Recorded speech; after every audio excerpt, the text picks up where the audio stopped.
It's no secret that many horror movies struggle in the logic department, primarily because their stories are often driven by rather implausible behavior. Why didn't they close the beaches in Jaws? In Halloween, how was Michael Myers able to drive when he'd been locked up since the age of 6? Why do groups of slasher movie characters keep splitting up? Why don't a family in a haunted house ever just pack up and leave immediately? Well, suspension of disbelief is a fundamental part of the movie-going experience. And horror stories are narratives where pretty much everything that can go wrong does go wrong. That's not exactly realistic, and so inevitably plenty of unrealistic things need to happen in order to drive the plot. As such, it's impressive in the worst way that the following horror movie moments stood out even by this genre's dubious standards. So with that in mind, I'm Ellie for What Culture, and here are horror movie scenes that make absolutely no sense. Starting with Wreck. Why did they send the inspector in without armed backup? Spanish horror flick Wreck is one of the greatest found footage movies ever, one arguably far superior to the more famous examples of the Blair Witch Project and Paranormal Activity. It intelligently utilizes this oft misused format to place the audience right in the center of a zombie outbreak, while the brilliant jump scares and gnarly gore send it soaring even higher. Nonetheless, that's not to say the movie is without its logic issues. Namely, the way the authorities handled the outbreak was questionable to say the least. They started out fine by sealing off the building, but when they sent in a health inspector later on, he was sent in with no armed backup whatsoever. Why? Sure, such a situation would be an unprecedented scenario for anyone, but even so, surely sending in some firepower with him would have made a lot more sense. An awful lot of deaths, including that of the health inspector, could have been prevented that way. Ironically enough, 2009's Wreck 2, which picks up right where the original left off, does see a SWAT team being sent in. But it was still pretty off that they only sent in armed forces when nearly everyone in the apartment block was already dead. Orphan, they should have found Esther's secret. Orphan is among the best studio horror films of the 2000s. It's exciting, well acted, has characters that you care about, and one of the most deliriously unhinged plot twists in horror history. So it's absolutely worth seeing. You will need to suspend a fair bit of disbelief though. As well as John being unrealistically oblivious to Esther's sinister behavior, there's also the big reveal. Esther, as it turns out, isn't a little girl at all. She's 33 years old and she's got a rare form of dwarfism that makes her look a lot younger, allowing her to pass as a child. Esther, or Lena as she's actually called, is also a serial killer who's murdered scores of people in the past. As gloriously entertaining as this plot twist is, there is a scene earlier in the film where Esther's secret should have been unveiled. She was taken to hospital for an X-ray, and the people there should have been able to tell that Esther had the bone structure of an adult and therefore wasn't a child. Last Night in Soho, why did the visions lie? Edgar Wright's Last Night in Soho is one of those classic cases of a great cast and director trying, with limited success, to prop up a weak script. The movie is cinematically fantastic and features fabulous performances all around, especially from Thomasin McKenzie and Matt Smith. But the story is a godforsaken mess with too many unanswered questions. In contrast to the tightly written brilliance of the Cornetto trilogy, this one urgently needed another draft or two. Namely, the movie contradicts itself with its final twist. So, Sandy was never actually murdered and is in fact Ellie's elderly landlady, Miss Collins. She killed Jack, not the other way around, so why did Ellie see a vision depicting her murder? Why did the visions lie to her and show her a false version of reality? It also goes against the movie's themes. At first, it seemed to rightly condemn the misogynistic treatment that Sandy was subjected to, but turning her into a villainous serial killer, she'd also killed many other men who'd abused her, by the way, who tries to murder Ellie at the end, does rather undermine all of that. Halloween 2, The Empty Hospital. Prior to 2018's legacy sequel, 1981's Halloween 2 was by far the best of the Halloween sequels, and it remains an entertaining watch even now, although it is also pretty dumb in places. Specifically, its depiction of Haddonfield Memorial Hospital is just weird. So Michael is able to get around this massive CCTV-covered building without being properly detected. And this massive hospital seems to have no one in it aside from Laurie, several newborn babies, and some very incompetent staff, a couple of whom even neglect their duties to get down to business in a hot tub. As anyone who's ever visited any sort of hospital will know, this is a monumentally inaccurate way to depict a place like this. 2009's Halloween 2 does pay homage to this movie with a hospital chase scene, and while that hospital was also unrealistically empty, in that instance, it worked because this part of the movie was just a dream sequence. In this case, it was a real head-scratcher. This mistake was probably due to the movie's low budget, and it definitely would have been worth splashing out on a few more extras. It would have made the picture more believable, that's for sure. Bride of Chucky, the Amulet retcon. The Child's Play movies have never exactly been stellar when it comes to their plots, but even taking that into account, a certain scene in 1998's Bride of Chucky represents a Rise of Skywalker-sized retcon. The two killer dolls are planning to possess Tiffany's neighbor, Jesse, and his girlfriend, Jade, and they trick Jesse into taking them in their doll forms to New Jersey for $1,000. Chucky claims that they need an amulet called the Heart of Damballa to transfer their souls, and he also claims that it was buried with his corpse, as he was wearing it the night he was gunned down in the 1988 original. No he wasn't. Watching the first movie back, there's no amulet in sight. Furthermore, he never claimed to have needed some magical MacGuffin to do the transfer in any of the previous movies. Even if Bride is arguably the best Chucky film to date, this moment remains distracting. Although this was in the pre-internet days, so maybe they hoped viewers wouldn't notice such a blatant rewriting of franchise mythology. Descent, Juno's dumb decision. Even if The Descent is one of the better horror films of the 2000s, which was an infamously bad decade for horror, its inciting incident has always been a head-scratcher and always will be, no matter how brilliantly made the rest of the movie is. Once the group gets trapped, secondary lead, Juno, reveals that she deliberately chose to go into an unexplored cave system rather than the one that was on the rescue plan they filled out with the authorities. As such, if a rescue party is sent out, they'll go to the wrong cave. Why on earth would anyone do that?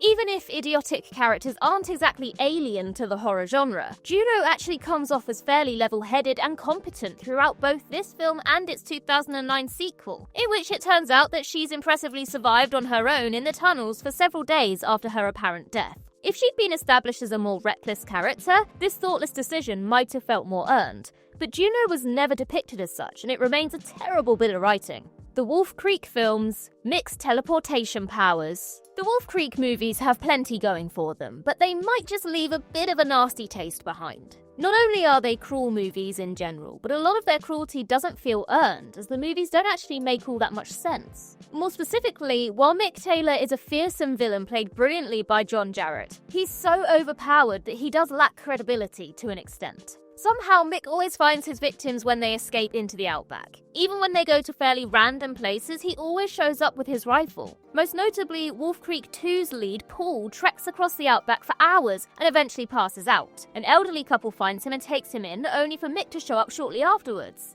How did he find Paul? For context, you could fit the entirety of mainland Europe into Australia with space to spare. Like, it's a big place, you know? Even if Mick was an experienced hunter, he shouldn't be able to find his victims quite so easily. Now, there is a fan theory that Mick is actually supernatural, and that would arguably make the movies better, as that would make him being so overpowered feel considerably more acceptable. Final Destination 3, the roller coaster shouldn't have crashed. Final Destination 3 might just be one of the most purely entertaining horror sequels of all time, but that certainly doesn't mean it's lacking in flaws. Namely, its roller coaster crash disaster is a load of plot hole-ridden nonsense. Any die-hard roller coaster enthusiast can confirm that this movie gets pretty much everything wrong about roller coasters. For example, roller coaster restraints would never open like that when the ride is in motion. Even if hydraulic pressure is removed, there are multiple fail-safes, and a looping coaster of this model would normally have a seatbelt attached to its shoulder harness anyhow. Then again, many Final Destination scenes are full of factual errors. The real confusion involves what sets the crash off. Frankie Cheeks, the movie's douchebag, sneaks a video camera on board and drops it while upside down. The train runs over the camera, and this sets the disaster off. However, Frankie is one of the people who leaves, and he takes his camera with him, and the roller coaster then crashes in the same way it did in Wendy's Premonition. What gives? Saw 5, The Ceiling Jars Trap. Like most horror franchises that make it to 10 or more entries, Saw has its share of stupid moments. One of the very dumbest scenes comes in Saw 5, the franchise's arguable nadir. In this movie's game, 5 people who cause the deadly fire are put through a series of games. They're told to work together to survive, but only 2 of them ultimately escape the game. It was certainly refreshing to see one of Jigsaw's games being survivable for everyone for a change. Normally, he and his apprentices don't actually practice what they preach, and instead make games where the deaths of several participants are more or less unavoidable. Still, it was ridiculous that the game's players didn't work this out. Specifically, the second of the traps was clearly survivable for all 4 of the remaining people. It involved finding keys to 3 shelters which would protect them from several exploding nail bombs, and those shelters were obviously big enough for more than one person. Ultimately, scumbag journalist Charles dies in this trap, and previous scenes presented him as a capable, intelligent character beforehand. Did it not occur to him to join one of the others in one of the shelters?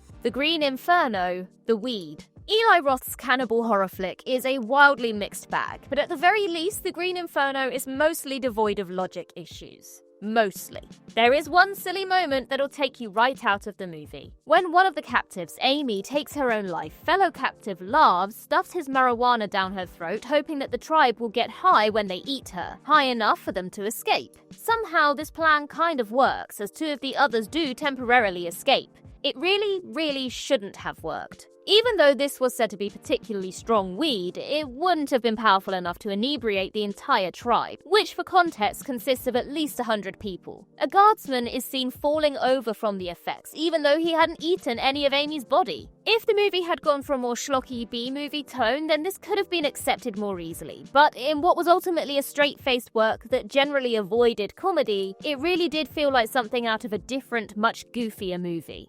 Army of the Dead, everything Katie did. Zack Snyder's Army of the Dead is a dreadful, illogical flick, even at the best of times, but nothing, or rather no one, will drive viewers crazier than Katie, Scott's insufferable daughter. As well as being generally irritating, she's constantly making baffling decisions that get the movie's other far more likable characters killed. Katie wasn't originally in the heist team. Rather, she insists on tagging along because she knows a friend of hers, Geeta, is in there. So she goes in with no training, no equipment, and no guaranteed way of finding Geeta.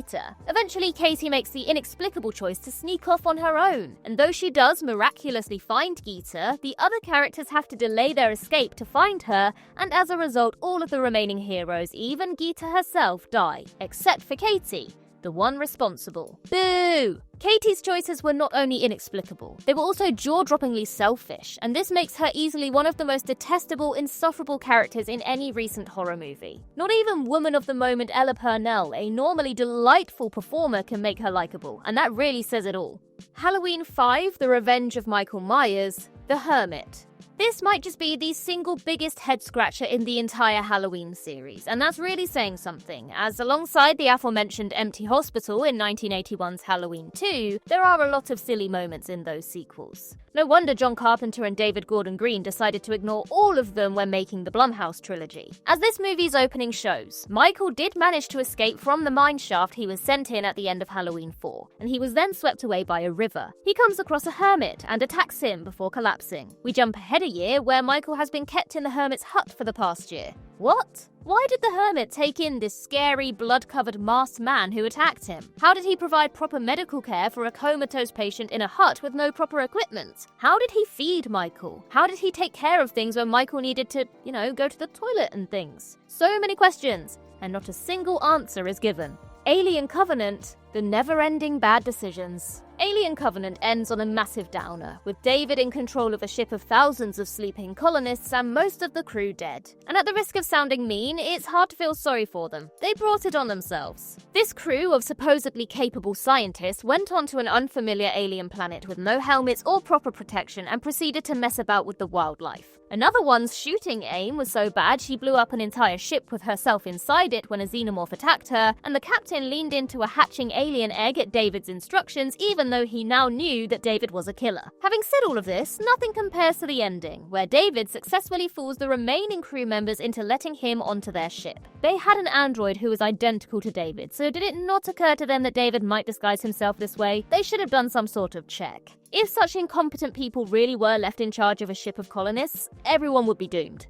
28 weeks later, the least secure safe zone ever. 28 Weeks Later is one of the most plot hole-ridden horror sequels ever made. Certainly not one of the worst, it is well acted and well directed, but one of the dumbest. The new outbreak of the rage virus was so avoidable that watching this movie is genuinely maddening. Two young arrivals to the safe zone, Tammy and Andy, are reunited with their father, Don, but believe that their mother died in the outbreak. They're worried about forgetting what their mother looks like, so they sneak out into the unsafe city to visit their old home and retrieve a picture, confirming them as two of the most selfish, dim-witted kids in horror history. Having said that, what really made this so ridiculous is that they were able to sneak out at all. This is supposed to be an uber-secure safe zone, and yet the army didn't notice two kids sneaking off right under their noses. And then, when it turns out the kid's mother is still alive and an asymptomatic carrier of the rage virus, they leave the room which she's in unguarded, and Don is allowed to go and visit her unsupervised. Inevitably, he then gets infected and a new outbreak begins. This was surely one of the most avoidable horror movie disasters ever. Us. The Clones. Us is a well-made horror film, and yet in contrast to Jordan Peele's ingenious masterpiece of a debut, Get Out, it's pretty unintelligent in some ways. The Attack of the Doubles was a fascinating metaphorical way to explore the return of the repressed, the concept of the other, and issues such as America's class divide. So Peele had some great ideas. The trouble is, he came up with an overly literal explanation for the event when a supernatural one would have probably worked better. The Doubles are revealed to be clones that were created by the government in a long-since abandoned cloning project. Somehow, every person in the US has a clone. Somehow, these clones have survived in a network of underground tunnels with no food aside from a bunch of rabbits. And somehow, leader Red was able to arrange a big revolution even though there don't seem to be any methods of long-range communication down there. It's also revealed that Red, who appears to be a clone of Adelaide, is actually the original Adelaide. The real Adelaide wandered down into the tunnels and her clone incapacitated her before heading to the surface and taking her place. Again, this is a cool idea, but the logic isn't quite there. It's not explained why Adelaide didn't just return to the surface after freeing herself. Jaws the Revenge, the Super Shark. Jaws the Revenge is deservedly hailed as one of the worst horror movies of all time, and one of the many things that makes it so awful is just how many gaping holes there are in its story. The other three films all took place in a believable enough world. This one goes into absurd, borderline sci-fi territory and makes Deep Blue Sea look realistic by comparison. The premise of the movie is that this shark is seeking revenge on the Brody family because of the deaths of several other sharks at their hands, which is hilariously absurd. Lest we forget, a minor character in Jaws 2 says out loud, "Sharks don't take things personally." Furthermore, this shark seems to have superpowers. It knows when the Brodies go to the Bahamas and swims nearly 2,000 miles in less than 3 days to follow them there. It follows Michael Brody through an underwater shipwreck, eats a plane, has some sort of psychic connection with Ellen Brody, one the film never actually addresses, and most infamously of all, during the climax, it floats on its bottom fin and roars like a lion. Sharks don't have vocal cords. If this had been more of a self-aware parody, then these things would have been hilarious. But this was an overly dour film that took itself completely seriously, so it'll most likely have everyone facepalming.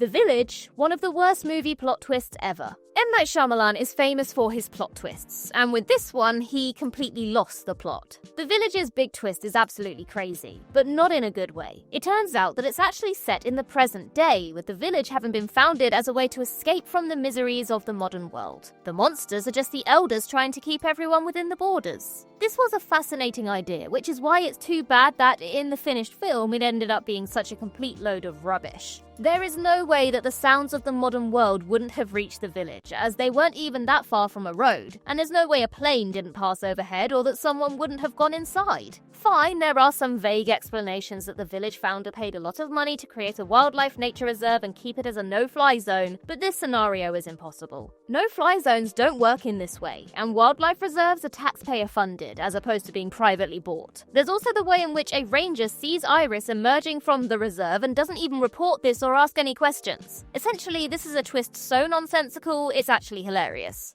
And finally, Texas Chainsaw 3D, literally all of it. This one applies to the whole film. There are so many ridiculous moments that it would seem unfair to pick just one. Heather is a baby in the opening scene, and the bulk of the action takes place in 2012, where she's played by Alexandra Daddario, who was in her mid-20s when this movie was filmed. She should be nearly 40 years old, but it gets worse. Heather is given a letter from her grandmother when she arrives at the house, and she can't be bothered to read it until the very end of the film. If she'd simply read that letter, she'd have learned about Leatherface.